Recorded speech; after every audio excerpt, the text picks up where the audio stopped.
in the same park, in the same country, you can have many different tours, many different walk. And we already had 3 of them. The next is a short walk. But I'll cover a topic which for me is one of the most important. It's called Leibniz dream. And we will use the same guide, of course. During this walk, we're going to meet some additional people. Maybe some names you never heard, and you've seen they come at the bottom of the slide. So it means it's a bit new. And indeed, the most important actors around this Leibniz dream are recent. And what's this dream?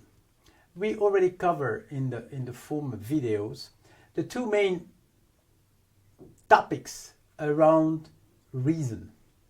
Mathematics, more on Plato. You remember Plato wrote on the roof of his academy, "You don't come in if you don't like geometry," or something like that. Mathematics from Plato. And logic, more Aristoteles. So logic is, of course, connected somehow to reason, of course, and there are some connection with mathematics, but it's not mathematics. For example, in logic, you don't have numbers, you don't have figures. Logic is the science of valid arguments. When do you know that an argument is valid, is correct? That's the science of logic. Probably you're familiar with this: Socrates is a man, men are mortal, thus Socrates is mortal. That's a valid argument. It's called a syllogism. It's probably the simplest way of arguing of something, and it was invented by Aristotle again. And you have 2 disciplines: mathematics from Plato, logic from Aristotle. What was the dream of Leibniz? To combine. Of course, there are similarities. For example, rigor, you have proofs in both mathematics and logic. You have theorems. So there are some connection.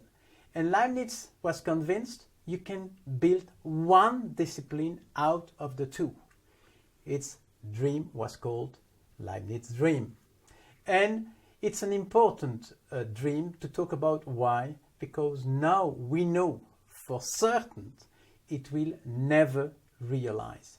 And a lot of people, of course, as are followers of Leibniz, try to show and to prove and to find a way to succeed in this dream.